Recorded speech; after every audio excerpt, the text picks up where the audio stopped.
Bannaye nabadde nfudde, honestly speaking, nabadde nfudde. Bana emirembe wansambi Asmatu okufiira Dubai. Asmatu era twebaza Katonda okumuwa second chance. Bino bye mbagamba nti banaye mubeere nga mwekuumira ku ssaala, mubeere nga musaba. Abasiraamu mubeere kwa dhikari, atali musiraamu saba mu ddiini yo, obeere ng'osaba Katonda kuba essaawa yonna okutambulira mu kufa, essaawa yonna yonna obeera ofa. Naye ng'ofudde otyo osembezaawo bigambo ki? Kyasanyu okubeera nti afunye second chance, ebisinga ogenda byerabirako mu maaso awo. Nenga wasuzote asiwete gweno mulungi ampuliriza Ochano Media Kwoli. Subscribe for more updates, like, share and comment. Wera bilo kunyinga notification bell obenga notified rent a video empya. Jana airport pickup nyongelo basa bakadama banange mujje mumpagire bambi, mujje mumpagire mikwano. Saba mumpe emirimu za mufule busy. Abana be Busoga nyongelo okubebaza sijja kuwabebaza. Busoga became my second home. Kuba mumpagide nnyo munda z'omukono abalala mukole we mutyo bambi. Enamba yaffe 0704444058. Katuyongeleyo obutereevu. Amazzi negesa muka mu bbanga njagala bikola. Ningamba kasitani na flota sigenda kukayo. Wow! Ngalete kaki flota mu kiwato. Bine byasanko webiti. Nganche kuba mu kiwato. Nga fuma tukeri waggulu ngakola bate pupu. Flota yamsembu isi swi. Nempitamu nengwa mu mazzi. Nalwanye. Nenwana wengwayo wemkuba kubaako bagayida. Naye gayida yabadde tamanyi nti simanyi kuwuga. Ye yabadde tamanyi. Simanyi kuwuga. Ye yabadde tamanyi. Kumanga eri ddala. Ngawa amazi ngapogana wowe wempogana wenwana wengamira wempogana wenwana wembira amazi eddakiika ng'emu n'ekitundu oba bbiri susana zigira nti oba ddakiika mmeka nagezi okulanga mutuufu amazi nganfa ebyaddala unendigira wenkola n'emikono nga mpulira ng'emikono gibagiseemu naye nga gibagizitowa okuba engale ne wengirako weganzitula mu bbanga wenvalira wekomawo negambira bannaye nabadde nfudde, honestly speaking nabadde nfudde. Kati omuzungu ekyanyambye omuzungu yabadde eri yeyandabye baddazi ne ka girlfriend ke yeyandabye n'akamazzi n'agwa mu mulikumu n'antaasa ne banzigyamu amazzi nesesema nagambye siridda mu mazzi obulamu ate ebanga agenda okutegeera nti noofa omuzungu akuddeyo mu mazzi okujja okuntaasa ayoke nga siyinza kubwakoke ne banyiga nesesema Ninga mukama Katonda ndondesizza vedika fazange mukama Katonda niyandisikidde gasikoze na dame. Ate baza Katonda olwokuwa second chance kamama tusaba kuumira eddala naye nga baana mmwe amazzi gatta amazzi mabi bw'olaba agazannyiramu nawe togeepikaamu kuba amazzi si mangu. Amazzi kasita otandika okugalwanyisa nago nga gajjayo amaanyi gaago nago nga gatandika okukulwanyisa. So mubeere beegendereza ku bye mukola. Ffe abamu omukwano gwaffe n'amazzi gukoma mu kikopo. So mubeere beegendereza. Osobola okukozesa comment section oyisawo experience gye wandi wayisemu oba advice yonna gy'osobola okuwa omuntu. Naye nga katuyongereyo ne vidiyo eddako. Odi yasookera ddala etulaga nti oyo omukyala ye yabuzaawo omwana era ono omukyala twagala tulaga omwana gye yamusuula twagala atubuli omwana gye yamuteeka. Eno odi yasookera ddala okufuluma ono omukyala nga omutemu ng'akubira Rania gwe yali asindise mu kapoluumu asooka yeetugula ave ewaka yaleeta abantu be babuzeewo Hajara ng'agamba Rania okuuma ekyamaziba omumwa tobaako kyoyogera. Ono omukyala omutemu ng'agamba Rania kubanga baaliwo ewaka abantu basatu, Rania n'ono omwana eyabuzibwawo n'ono kennyini omutemu.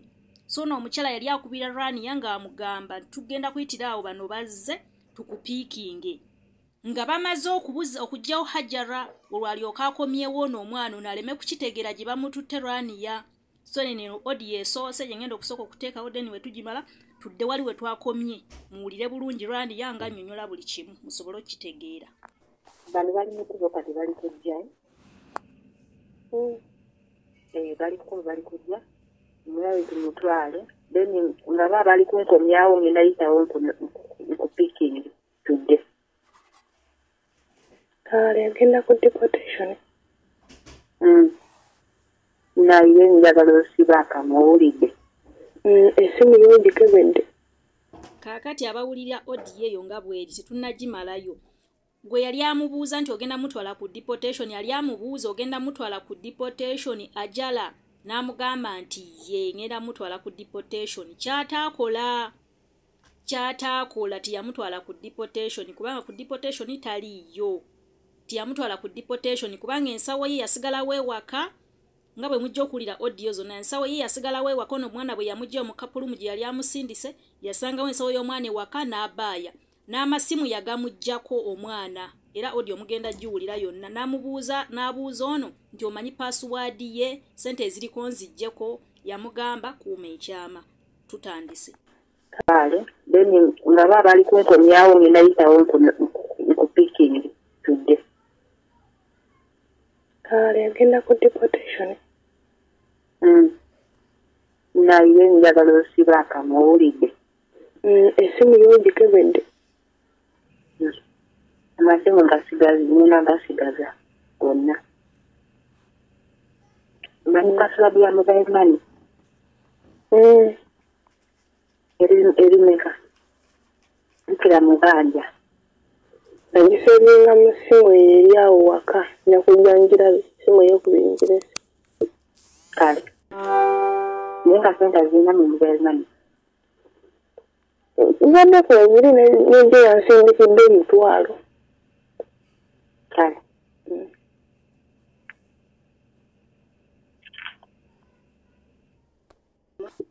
Mumutwala ku deportation nangamba nti ye naye ngenda kumujjako amasimu.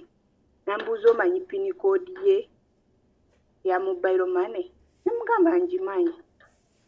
Nangamba jimpe. Namugamba nagisevinga mu simu yange eri endala ate nagirese waka. Nangamba kale. Kati nali nino gimuwanga nzizeeyo waka. Nze kasita yangamba nti agenda mujjako amasimu. Nina gwe nakubira essimu. Nemugamba kubira tata kiyumba waffe. Omugambe nti omuwala bwati ne bwati gwe yayagala. Amukubira aveeyo waka afune gy'alaga. Oba agenda nga agenze ku pakaala agenda. Waffe. Omugambe nti omuwala bwati ne bwati gwe yayagala. Amukubira aveeyo waka afune gy'alaga. Oba agenda nga agenze ku pakaala agende tabaako n'ekintu n'ekimu kyakola kyakwata. Essimu ng'akubira papa essimu nga papa essimu ng'amugamba ng'asooka yeegaana ng'amugamba sirina muwala gwe njagala biki. Ng'oli ng'amukakasa ng'amugamba nti ekituufu kiri nti omuwala wamwagala. N'abimugamba byonna n'amugamba bwe kiba kituufu nga ddala baatuguddemu ate sisobola mukubira. Naye kankuwe ennamba y'omuwala okole ki omukubire. Ng'agimuwa ng'oli akubira omuwala. Kati baali bakyayogera ng'amugambye nti fuluma ogende. Essimu neekutukako omulundi gumu. Kitegeeza awo mama Kiyumba alabika yamuwulira ng'ali ku ssimu. Oli n'addamu n'akuba nga ono takola ki nga takwata. N'addamu ogikubako nga teriiko. Kati nze nziramu nga nkubira mama Kiyumba essimu. Nga mugamba bampita kuba naye nfunye kana akalimu kendiko kati. Nga mugamba eyanfunidde akalimu angambye ansindikira driver. Mutuuseewo okunkima ngamba tujja. Kati nga mukubira nga ziwera ssaawa 5 6 nga nziramu nga mukubira nga bali bantadde ku pressure.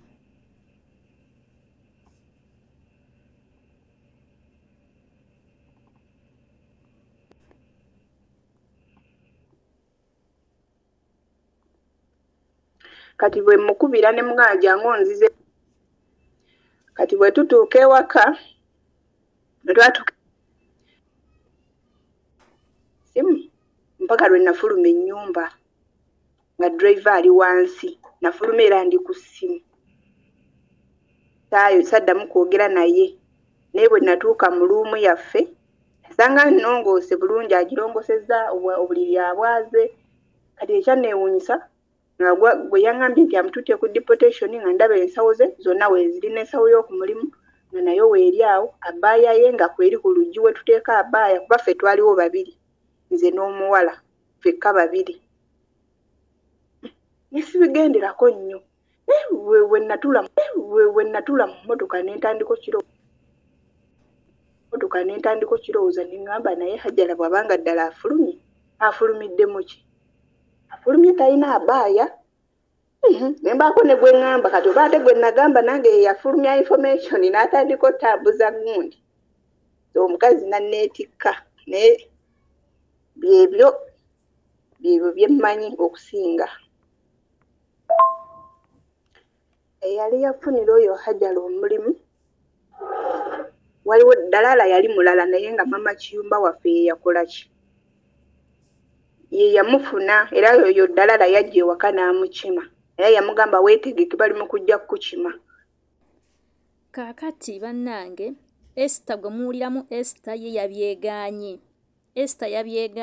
Rania yavuddeyo n'agamba nti ne Esther alina kyamanyi abeeko kyayogera Esther n'abyegaana byonna nti talina kyamanyi oli ng'amulumiriza nti olina ky'omanyi naawe obimanyiiko kati yeno odi eya Esther sigenda gizannya kubanga mpanvu nnyo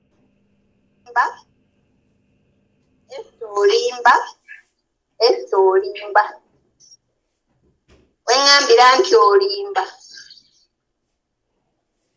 nze kennyini nakugulira airtime in fact simanyi bwe babigula batebe ebya Zaini banagenda ku Pakala namuwa kitebyano ne batemako 49 kitegeera ne bagamba mbuno simanya oba zibeerako minutes neki babiyita batebe ebya Zaini kitegeera nze kennyini nali ne Hajjala nga tugula oyo airtime babanga Esther agamba nti no muwaayiriza ali ready okustandinga nga tugenze ne mugundi ne mu masimu nga birandaze ne polisi nebiyingiramu ne bakwata mu masimu tewayogerako ne mama Kiyumba era nga ennaku z'omwezi 14 tewafuna ku airtime ku simu yo.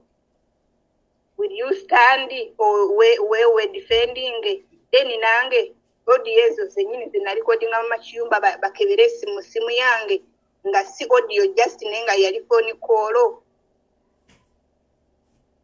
then abadde ready no genda ku embassy but they lied to me. I don't know whether abanimbi obachi because nze navane ku mulimu juzi ku Saturday kiro kitegeera nenzija nga manyi ku Sunday tugenda ku embassy sina kye nalabye the wendi niyo bagamba nti police eze n'enkima I'm ready to go back home naye nga amazima gasigale mazima.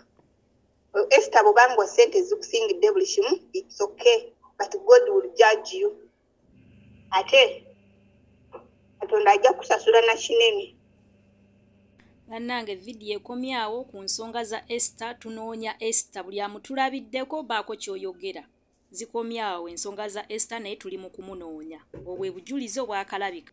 Ebisinga ngenda komawo mu party 2 naye nga nyongera bayita oba begayirira Sabajjana airport pick up mujje mumpagireko mikwano mujje mpagireko bakadama bannange bahasula bannange mujje mpagireko baddiya mundage ku mukwano temunsulirira enamba yaffe 0704444582 tuteesa tetusobola kulemera tulambuza family airport yonna ku bwereere ne bakulaba ng'olandinga ne balambuza airport yonna mujje tuteese tuba tetusobola kulemererwa namba yaffe ku screen jangu twogere tuteese tetusobola kulemererwa ate nga nyongera okwebaza mwena abala video yange to the end ne mulawubulawo nga temubuskipinze mikwano ndi musimu musaba Katonda abe byemusinga okwagala Channel Media ko kyali subscribe for more updates like share and comment welabira okunyinga notification bell obenga notified renteka video empya mbalinzi